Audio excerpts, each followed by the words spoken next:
Kembali lagi di Kembang Sarjana Film. Di video kali ini admin akan merangkum sebuah film action drama berjudul Dunkirk, yang dirilis pada tahun 2017. Film ini berkisah tentang 400.000 lebih tentara Inggris dan Perancis pada saat Perang Dunia Kedua yang terlantar di Dunkirk. Mereka menantikan keajaiban adanya aksi penyelamatan atau sampai mereka mati. Bagaimana kisah keseruannya ini? Yuk mari kita simak alur ceritanya.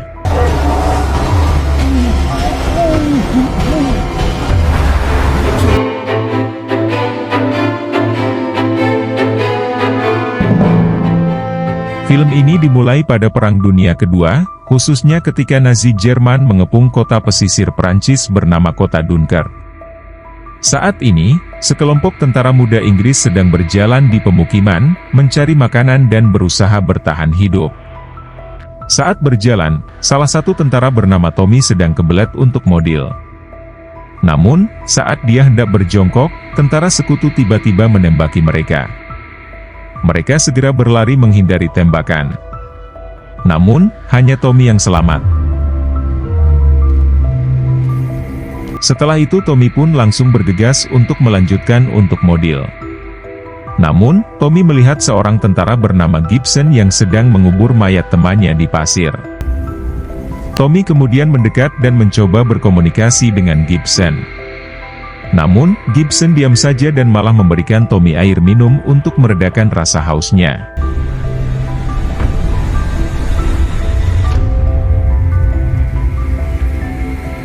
Tommy lalu berjalan ke bibir pantai untuk bergabung dengan tentara Inggris lainnya yang sedang menunggu kapal penjemputan, sambil diiringi rasa was-was apabila terjadinya serangan mendadak. Dan benar saja, terdengar suara samar-samar pesawat pengebom. Kemudian 3 pesawat pengebom Nazi datang dan mulai menjatuhkan bom vakum ke arah mereka, sehingga membunuh puluhan tentara Inggris.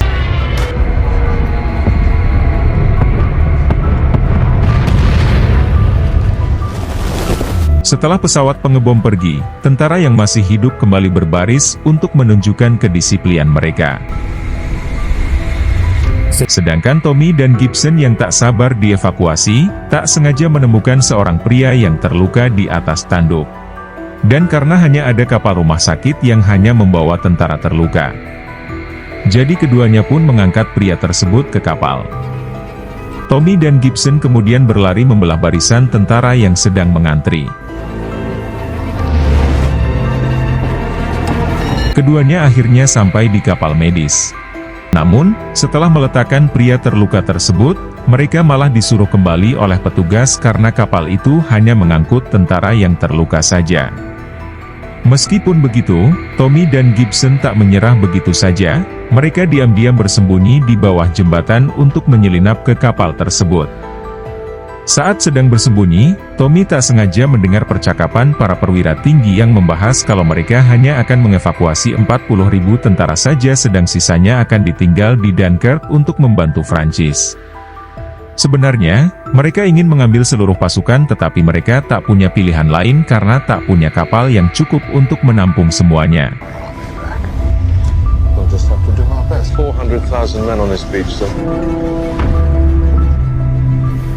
Tak lama kemudian, pesawat musuh kembali muncul dan mengebom area sekitar. Alhasil, banyak sekali tentara yang tewas termasuk kapal satu-satunya mereka yang ikut tenggelam setelah dibom. Para tentara yang ada di dalam kapal pun langsung melompat untuk menyelamatkan diri masing-masing. Disitulah, Tommy berhasil menyelamatkan salah satu tentara yang bernama Alec. Sedangkan Laksamana Bolton yang memimpin evakuasi hanya bisa bersedih ketika melihat kapal medis mulai tenggelam dan menewaskan sebagian orang di dalamnya. Bolton kemudian memerintahkan para tentara yang selamat dari kapal tenggelam agar naik ke kapal lain. Dari situlah, Tommy dan Gibson mengambil kesempatan dengan menyelupkan kepala mereka ke air laut agar terlihat seperti korban kapal tenggelam. Tommy, Gibson, dan Alec lalu dibawa ke kapal medis kedua menggunakan skoci. Sesampai di kapal kedua, Tommy dan Alec bergabung dengan tentara lain yang diberi makan roti selai dan teh. Sedangkan Gibson yang masih ketakutan memilih tetap di luar untuk antiseptik, siapa tahu ada serangan mendadak. Dan benar saja, saat di tengah perjalanan, kapal itu tiba-tiba diserang oleh torpedo milik kapal selam Jerman hingga menyebabkan kapal rusak dan tenggelam. Ketika kapal mulai tenggelam, Gibson mendengar suara Tommy dan Alec yang meminta tolong, lalu ia segera membuka pintu darurat untuk menolong mereka.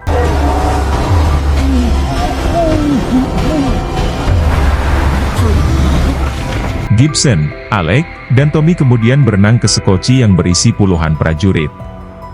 Salah satu prajurit yang bernama Thomas Leby melarang mereka naik ke sekoci karena sudah penuh. Namun, Thomas memberikan tali ke mereka dan membawanya kembali ke pantai Dunkirk.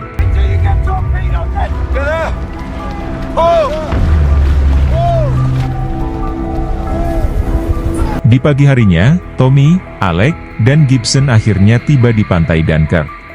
Tapi, Thomas dan prajurit lainnya memilih kembali ke lautan menuju ke kapal penjemputan yang akan pergi ke pantai Dover, Inggris. Dan di hari inilah hari sekelompok orang berbeda akan bertemu di waktu dan tempat yang sama.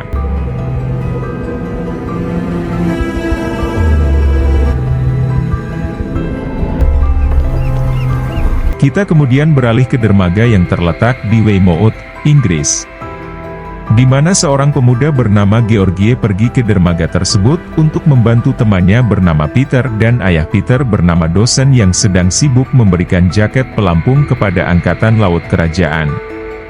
Rupa-rupanya, Angkatan Laut Kerajaan Inggris memerintahkan warga sipil dan nelayan untuk menyerahkan kapal mereka yang akan digunakan untuk membantu evakuasi tentara di Dunkirk. Namun, setelah menyerahkan pelampung ke tentara kerajaan, Dawson dan Peter tiba-tiba menjalankan kapalnya ke tengah laut bersama Georgie, yang mana Dawson dan Peter ini ingin pergi ke Dunkirk dengan niatan membantu evakuasi tentara Inggris. Di tengah perjalanan, Dawson ternyata tak sendirian, di mana para nelayan Inggris ikut pergi ke Dunkirk untuk membantu prajurit kebanggaan mereka. Mereka juga bertemu kapal perang Inggris yang membawa ratusan prajurit dari Dunkirk. Di saat itu juga, Dawson melihat kepulan asap dari kejauhan dan berencana pergi ke sana. Sesampai di sana, Dawson menemukan kalau kepulan asap itu berasal dari kapal Inggris yang tenggelam, di mana hanya satu prajurit yang masih hidup. Dia adalah Thomas yang menggigil kedinginan. Dawson pun menyuruh Peter dan Georgie untuk menolongnya.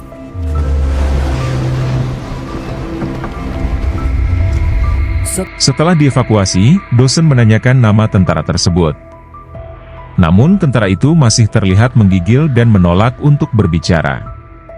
Georgie lalu menyarankan agar tentara itu masuk ke dalam dan menawarinya sedikit secangkir teh, akan tetapi tentara itu malah menjatuhkan cangkirnya dan mengatakan kalau kapal selam Jermanlah yang telah menenggelamkan kapalnya. Di waktu yang sama, tentara itu menyadari kalau kapal Dawson sedang berlayar menuju ke Dunkirk. Hal itu membuat tentara panik dan memohon ke Dawson agar kembali ke Inggris. Tapi Dawson menjelaskan kalau ia diberi tugas ke Dunkirk sebelum balik lagi ke Inggris. Agar tentara itu tak banyak protes, Peter pun menguncinya di dalam ruangan.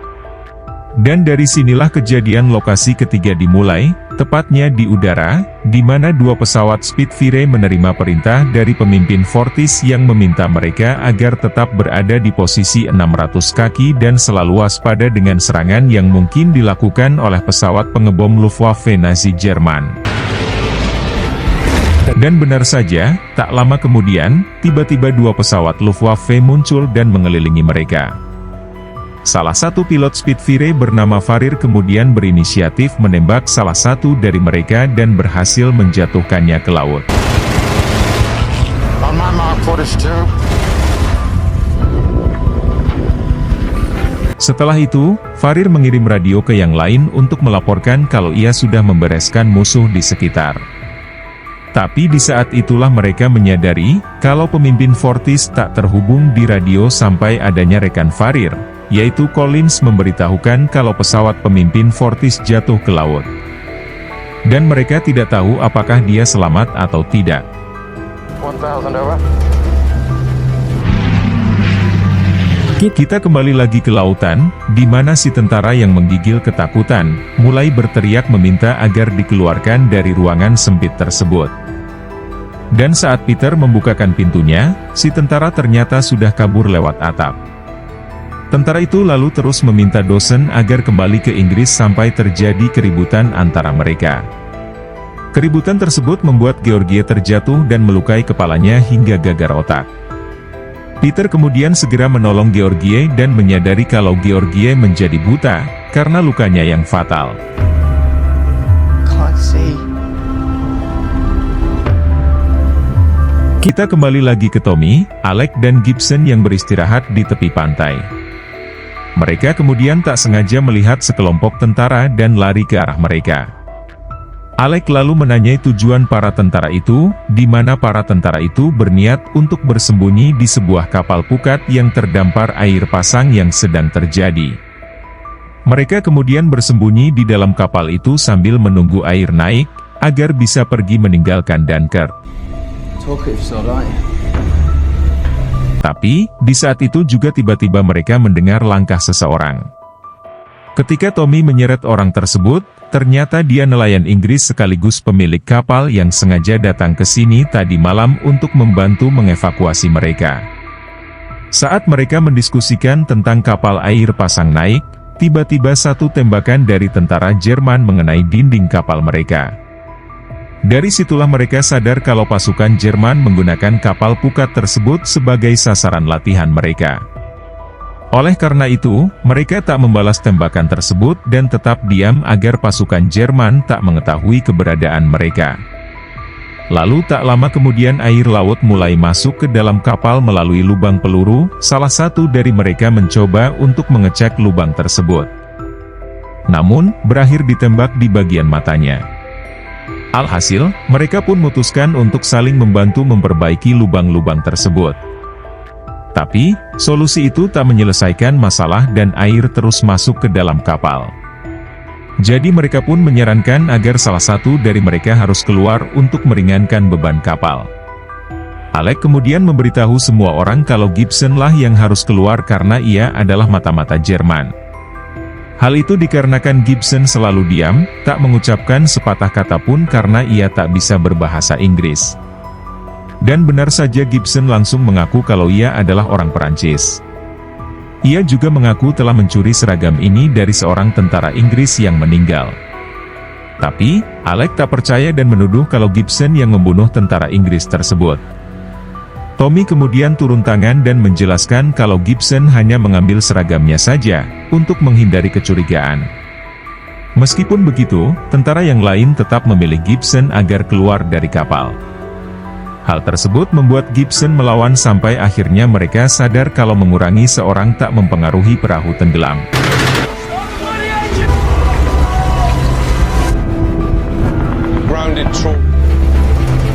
Di sisi lain, Ferrier melihat Fortis One dan memutuskan untuk melihatnya secara dekat. Namun Fortis One sudah dalam keadaan tenggelam yang artinya pilot Fortis One sudah meninggal. Saat mereka sedang melakukan pengintaian, Colin tak sengaja melihat pesawat pengebom Jerman yang dijaga oleh dua pesawat Luftwaffe. Tanpa pikir panjang, Ferrier pun kemudian bergerak dan bertugas menembaki pesawat pengebom, sedangkan Colin menembaki salah satu pesawat Luftwaffe. Dengan menekan L1 dan L2 secara bersamaan, Colin akhirnya berhasil menjatuhkan salah satu pesawat. Begitu pula dengan Ferrier yang berhasil menjatuhkan pesawat pengebom. Akan tetapi, di waktu yang sama, Luftwaffe terakhir menembaki Colin yang menyebabkan pesawat Colin gagal mesin dan memutuskan untuk mendarat di lautan. Untungnya, Ferrier melihat kapal nelayan atau kapal milik Dawson yang sedang menuju ke lokasi Colin mendarat. Ferrier lalu melanjutkan tugasnya untuk mengejar pesawat Luftwaffe yang akan pergi menyerang.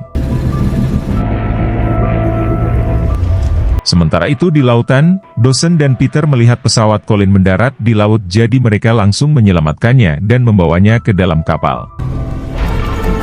Peter lalu mengajak Colin masuk dan memberinya handuk untuk mengeringkan badannya. Di saat itulah, Colin melihat keadaan Georgie dan mengatakan kalau Georgie tak ada harapan lagi untuk hidup. Tentunya hal itu membuat Peter marah dan sedih, tapi ia tetap pura-pura mengerjakan pekerjaannya. No. Kita kembali lagi ke Dunkirk, di mana Komandan Bolton dan Kolonel Winnet yang sedang mengobrol tiba-tiba melihat kapal-kapal kecil dari jauh. Hal ini membuat mereka bersorak kegirangan, karena akhirnya ada kapal yang bisa membawa tentara sekutu untuk kembali ke Inggris Raya.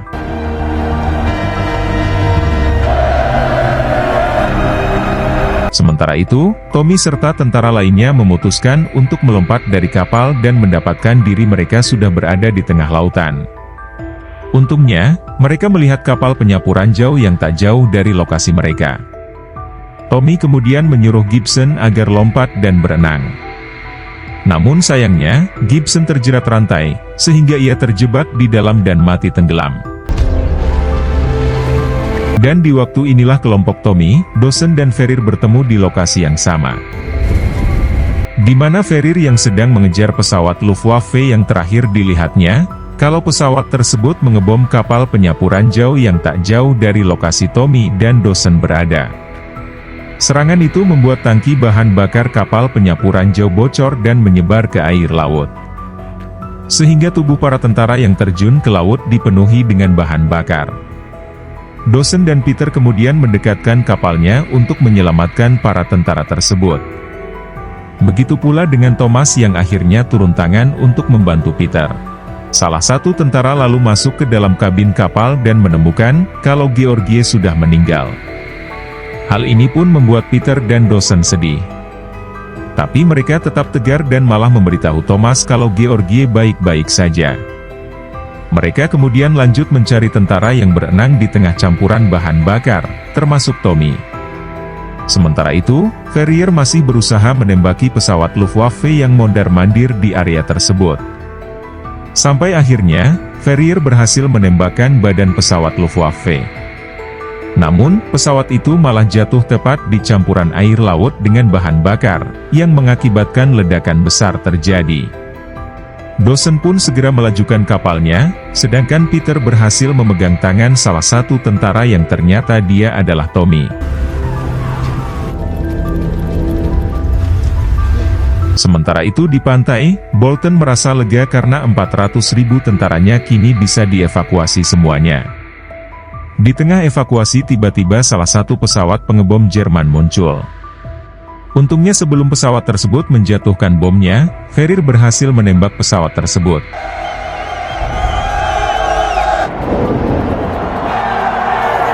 Tetapi sayangnya, Ferrier kehabisan bahan bakar dan yang hanya bisa ia lakukan hanyalah mondar-mandir di udara di pesisir pantai sampai laju pesawatnya melambat. Dawson dan para nelayan lainnya kemudian kembali ke Inggris. Di tengah perjalanan, Tommy mendapati kalau Alec ada di kapal Dawson. Malam harinya mereka akhirnya tiba di dermaga Dover. Tommy, Alec dan tentara lainnya kemudian naik ke kereta yang akan membawa mereka ke Woking.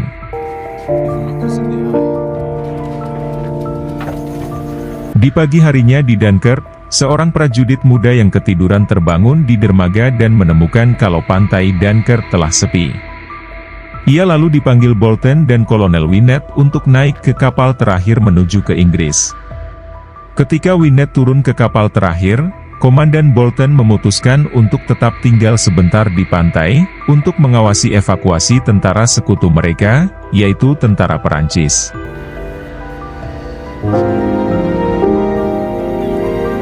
Sementara itu, Peter mengunjungi Weymouth Herald untuk meminta penulis lokal agar menuliskan cerita Georgie yang menjadi pekerja heroik yang suka rela dalam ikut penyelamatan di Dunkirk. Sedangkan Tommy dan Alec, yang sedang berhenti di stasiun pertama mengambil sebuah koran dari anak-anak. Tommy lalu mulai membaca koran tersebut yang berisi kembalinya tentara. Di sini Alec merasa malu karena mereka gagal dalam peperangan membantu Perancis. Tapi sesampainya di Walking, Tommy dan Alec dikejutkan dengan para warga yang menyambut mereka dengan gembira karena sudah menjadi pahlawan bagi negaranya. Berita koran itu kemudian ditutup dengan pidato Korokil di depan House of Commons, di mana ia mengungkapkan puji syukur atas bantuan kapal sipil yang menolong tentara sekutu di Dunkirk. Ia juga berharap agar masyarakat selalu ingat pengorbanan para tentara sekutu dalam pertempuran Perancis. Lalu Ferrier pun mendarat di pasir pantai Dunkirk, karena kehabisan bahan bakar. Ia kemudian membakar pesawatnya sebelum akhirnya ia ditangkap oleh tentara Jerman yang menjadikannya sebagai tawanan. Di samping itu, Peter dan ayahnya melihat koran lokal yang menunjukkan status heroik Georgi saat penyelamatan di Dunkirk. Dan film pun berakhir. Itulah alur cerita film Dunkirk. Semoga kalian terhibur dengan alur cerita yang admin buatkan. Mohon maaf jika ada kesalahan dalam penyampaiannya ataupun penyebutan nama. Sekian dari Kembang Sarjana Film, dan sampai jumpa di video berikutnya.